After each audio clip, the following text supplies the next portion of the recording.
রাসূলুল্লাহ সাল্লাল্লাহু আলাইহি ওয়াসাল্লামের ভিতরে উম্মতের প্রতি এত বেশি কথা ছিল, এত বেশি দরদ ছিল। রাসূলুল্লাহ সাল্লাল্লাহু আলাইহি ওয়াসাল্লাম বলেন, লিকুল্লি নাবিয়্যিন দাওয়াতুন মুস্তাজাবা। প্রত্যেক নবীকে আল্লাহ রাব্বুল আলামিন স্পেশাল কিছু পুরস্কার দ্বারা পুরস্কৃত করেছেন, স্পেশাল কিছু দোয়া করার সুযোগ দিয়েছেন। এর মানে হচ্ছে নবী ওই সময় যে দোয়াটা করবেন আল্লাহ তাআলা বিলম্ব না করে সাথে সাথে কবুল করে নেবেন। সুবহানাল্লাহ। নবী বললেন, ইন্নী ইফতারাতু দাওয়াতি শাফাআতান লি উম্মতি। আমাকে আল্লাহ তাআলা যে স্পেশাল সুযোগ দিয়েছে, পূর্বের প্রত্যেকটা নবীকে এরকম করে স্পেশাল সুযোগ দিয়েছিল। প্রত্যেক নবীরাই তাদের স্পেশাল সুযোগকে কাজে লাগাইছে দুনিয়াতে থাইকা। রাসূলুল্লাহ বললেন, ইন্নী ইফতারাতু দাওয়াতি শাফাআতান লি উম্মতি। আমাকে স্পেশাল যে পাওয়ারটা দেওয়া হয়েছে, ওইটাকে আমি যেখানে সেখানে ব্যবহার করে নাই। এই পাওয়ারটাকে আমি সুন্দরভাবে রেখে দিয়েছি। যেদিন আমার উম্মতেরা বিপদের মধ্যে পড়ে যাবে, পেরেশানির মধ্যে পড়ে যাবে, যেদিন তাদের ব্যাপারে জাহান্নামের সিদ্ধান্ত হয়ে যাবে, ওই দিন আমার স্পেশাল যে পাওয়ারটা আছে, ওই দিন আমার উম্মতের জন্য কাজে লাগাবো। সুবহানাল্লাহ। وإني اختبرت دعوتي شفاعة لأمتي من مات منهم لا يشرك بالله شيئا। তবে শর্ত হচ্ছে যারা শিরক করবে না, যারা শিরক গুনাহ থেকে নিজেদেরকে বাঁচায় রাখবে, তারা ছাড়া বাকিদের ব্যাপারে নবী সুপারিশ করবেন। যারা শিরক করবে তাদের ব্যাপারে নবীর কোনো সুপারিশ হবে না। নাউজুবিল্লাহ। এইজন্য শিরক করতেইটা বড় মহা অন্যায়। নবীর সাহাবাদের প্রতি উম্মতের প্রতি এতটাই দরদশীল ছিলেন, এতটাই মায়াশীল ছিলেন, এতটাই নবীর পিছনে সব মানুষের প্রতি উম্মতের প্রতি প্রেম ছিল, যেটা মানুষ কল্পনাও করতে পারবে না। রাসূলুল্লাহ সাল্লাল্লাহু আলাইহি ওয়াসাল্লাম মক্কা থেকে হিজরত করে মদিনা গেলেন। যখন মদিনার মানুষেরা শুনতে পেল যে মুহাম্মদুর রাসূলুল্লাহ শেষ নবী হিজরত করে মদিনার দিকে আসতেছে, প্রত্যেকদিন সকালবেলায় দলে দলে মানুষেরা মদিনার গেটের মধ্যে চলে আসতো নবী দেখার জন্য, নবীকে স্বাগত জানানোর জন্য। কিন্তু মক্কা থেকে মদিনা বহু দূর, ইচ্ছা করলেই যাওয়া যায় না। এখনকার সময় ব্যবস্থা করা সুন্দর, এই জন্য তাড়াতাড়ি যাওয়া যায়। নবী আসতেছে মক্কা থেকে মদিনায়, মদিনার সমস্ত নারী পুরুষ শিশু কিশোর যারা আছে সবাই মদিনার প্রধান গেটের মধ্যে নবীর জন্য অপেক্ষা করতেছে। রাত যায় দিন যায়, রাত যায় দিন যায়, রাতটা যায় দিন যাওয়ার পরে এমন করে একদিন রাসূলুল্লাহ মদিনায় যায় হাজির হয়ে গেলেন। ওই সময় রাসূলুল্লাহর ছোট্ট একজন সাহাবী, তার নাম হলো তালহা ইবনে রবি। তালহা ইবনে রবি ছোট সাহাবী, বাবার আঙ্গুলের মধ্যে ধরে নবী দেখার জন্য দাঁড়ায় আছে। রাসূলুল্লাহ সাল্লাল্লাহু আলাইহি ওয়াসাল্লাম মক্কা থেকে হিজরত করে মদিনায় যখন পৌঁছে গেলেন, সমস্ত মানুষরা নবীর সাথে মুলাকাত করতেছে, দেখা করতেছে, সালাম দিতেছে, মুসাফাহা করতেছে, মুআনাকা করতেছে। এই পিচ্চি সাহাবী বাবার হাত ধরে নবীর মুলাকাত করতে গেছে।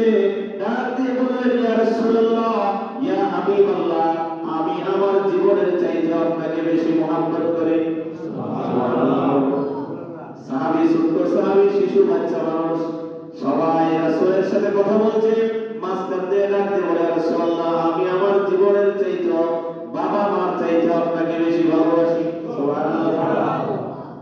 রাসূলুল্লাহ সাল্লাল্লাহু আলাইহি ওয়াসাল্লাম বললেন, তুমি যে আমাকে তোমার জীবনের চাইতেও বেশি ভালোবাসো, তোমার আব্বা আম্মার চাইতেও বেশি মহব্বত করো, আমি বুঝবো কিভাবে? ওই ছোট্ট সাহাবী তালহা ইবনে রবি ডাক দিয়ে বললেন, ইয়া রাসূলুল্লাহ, ইয়া হাবিবাল্লাহ, আপনি যা পছন্দ করেন, যেটা আদেশ করবেন সেই আদেশটাই আমি পালন করব। রাসূলুল্লাহ সাল্লাল্লাহু আলাইহি ওয়াসাল্লাম বললেন, তাই নাকি? বলে হ্যাঁ। বলে, যদি আমাকে বেশি মহব্বত করো, ভালোবাসো তোমার বাবার চাইতেও, তোমার মার চাইতেও, তাহলে আমি তোমাকে আদেশ করছি, তোমার বাবার আল্লাহটা তুমি কাইটা আমার কাছে হাজির করবা। কি প্রশ্ন করছে দেখছেন? কি বললেন? আমাকে যদি তোমার বাবার চাইতেও বেশি মহব্বত করো, তাহলে তোমার বাবার মাথাটা কাইটা আমার সামনে হাজির করো। এই ছোট্ট সাহাবী দেরি করে নাই, দৌড় দিছে। রাসূলুল্লাহ সাল্লাল্লাহু আলাইহি ওয়াসাল্লাম পিছন থেকে ডাক দিলেন, তালহা এদিকে আসো। আল্লাহ তাআলা বললেন, ওয়া মা আরসালনাকা ইল্লা রাহমাতাল লিল আলামিন। আল্লাহ তাআলা বললেন, আমাকে আল্লাহ তাআলা রহমত বানায় পাঠিয়েছে। বাবা সম্পর্ক বিচ্ছিন্ন করার জন্য আমাকে পাঠান নাই, তোমাকে একটু পরীক্ষা নিলাম। পরীক্ষার মধ্যে বুঝে থাকলে বলেন এই ছোট্ট সাহাবী পাস করছে না ফেল করছে? 100 মধ্যে 100ই। রাসূলুল্লাহ সাল্লাল্লাহু আলাইহি ওয়াসাল্লাম এতটাই মহব্বত করত, এর মানে এই না রাসূলুল্লাহ তাদেরকে বেশি মহব্বত করতেন, শিশুদেরকে রাসূলুল্লাহ বেশি ভালোবাসতেন। এই সাহাবী কিছুদিন পরে হঠাৎ শুনতে পেল রাসূলুল্লাহ ছোট্ট সাহাবী আবু তালহা ইবনে রাবি অসুস্থ হয়ে গেল। এতটাই বেশি অসুস্থ, বিছানার মধ্যে কাতরাইতেছে, মৃত্যু শয্যায় শায়িত। রাসূলুল্লাহ যখন শুনতে পাইলেন যে আমার সাহাবী ছোট্ট সাহাবী তালহা বড় অসুস্থ, রাসূলুল্লাহ সব কিছু ফেলে রেখে তালহাকে দেখার জন্য তার বাড়িতে চলে গেলেন। সুবহানাল্লাহ। রাসূলুল্লাহ সাল্লাল্লাহু আলাইহি ওয়াসাল্লাম যখন তালহা ইবনে রাবিয়াকে দেখলেন, দেখার পর রাসূলুল্লাহ আন্দাজ করতে পারলেন মনে হয় বেশি সময় সে আর বাঁচবে না, দুনিয়া থেকে চলে যাবে। তার আব্বা আম্মা যারা ছিল, তার আত্মীয় স্বজন যারা ছিল, তাদেরকে কাছে ডাইকা রাসূলুল্লাহ ডাইকা বলে, ও আমার উম্মতেরা শোনো, ও তালহার বাবা, তালহার মা, ও তালহার বাবা, ভাই বোন সবাই শোনো, তালহার যে অবস্থা মনে হয় বেশি দিন বাঁচবে না, সে যদি দুনিয়া থেকে বিদায় নিয়ে চলে যায় তোমরা কিন্তু আমাকে খবর দিবে, সংবাদ দিবে। আমি রাসূল তার জানাজার মধ্যে হাজির হব, আমি রাসূল তার কাফন দাফন করব, তার কবরের মধ্যে আমি রাসূল রাখবো, তার জানাজার নামাজ আমি নিজে ইমামতি করে সম্পূর্ণ করব। সুবহানাল্লাহ। এই রাসূলুল্লাহ যখন এই সংবাদটুকু তাদের কাছে বলে, রাসূলুল্লাহ যখন উল্টা পথে রওনা করলেন মদিনায় যাওয়ার জন্য, কিছু দূর যাওয়ার পরে তালহা ইবনে রাবির ইন্তেকাল হয়ে গেল। ইন্তেকালের পূর্বে তার আব্বা আম্মা যারা ছিল তাদেরকে ডাইকা তালহা বলতেছে, তোমরা সত্য করে বলবে রাসূল তোমাদের কাছে কি বলে গেছে। তালহা ইবনে রাবিয়ার জবাবে তার আব্বা আম্মা বলে, তালহা তোমার অবস্থা তেমনটা ভালো নয়, তুমি মনে হয় দুনিয়াতে বেশি দিন বাঁচবে না। রাসূলুল্লাহ আমাদের কাছে বলে গেছে তোমার যদি ইন্তেকাল হয়ে যায় তোমার নসিবটা কত ভালো। রাসূল নিজের থেকে বলে গেছে, রাসূল তোমার কাফন দাফনে সহায় হবে, রাসূল তোমার জানাজার নামাজ পড়াবেন, তোমার ভাগ্যটা কত ভালো।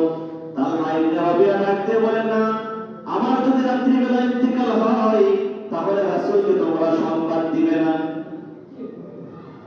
উল্টা হয়ে গেল না? সবাই বলতেছে কি ব্যাপার, সেটা তো খুশ নসিব, ভালো হয় না।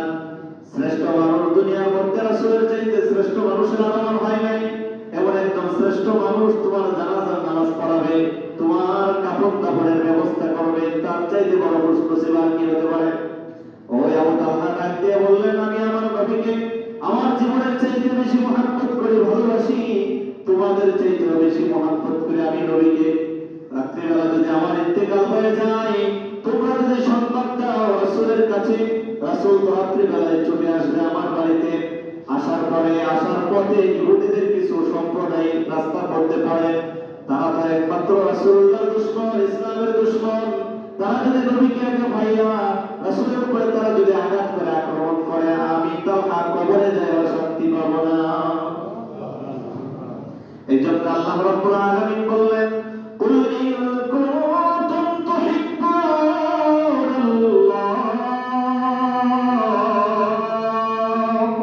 ফাত্তাবিউনি ইউহিব্বুকুমুল্লাহ। আল্লাহ তাআলা বললেন, নবীকে আমার বান্দা-বান্দীদেরকে আপনি বলেন, তারা যদি আমি আল্লাহকে চাই, আমি আল্লাহর মুলাকাত চাই, আমি আল্লাহকে ভালোবাসতে চাই, তারা যেন আপনার অনুসরণ করে, তারা যেন আপনাকে মহব্বত করে ভালোবাসে। ভালোবাসার একমাত্র মাপকাঠি হচ্ছে রাসূলুল্লাহর জীবন আদর্শ জীবনে মেনে নেওয়া, তার চাইতে বড় ভালোবাসা নাই। আল্লাহ তাআলা বললেন, ফাইন আমানু বিমিসলি মা আমানতুম বিহি ফাকাদ ইহতাদাউ। রাসূলুল্লাহ সাল্লাল্লাহু আলাইহি ওয়াসাল্লামকে জীবনের চাইতে বেশি মহব্বত করলেন রাসূলুল্লাহর সাহাবারা। আল্লাহ তাআলা বললেন, ঈমানদাররা, তোমরা যদি ঈমানদার হতে চাও, মুমিন মুত্তাকি হতে চাও, তাহলে তোমাদের ঈমানটা সাহাবাদের মতো হতে হবে। আমাদের আছে? আমাদের অবস্থা কি সাহাবাদের মতো আছে? আকাশ পাতাল হয়ে গেছে। কথা বলেন ঠিক কি না? রাসূলুল্লাহ সাল্লাল্লাহু আলাইহি ওয়াসাল্লাম বললেন, মান আহাব্বা সুন্নতি ফাকাদ আহাব্বানি ওয়া মান আহাব্বানি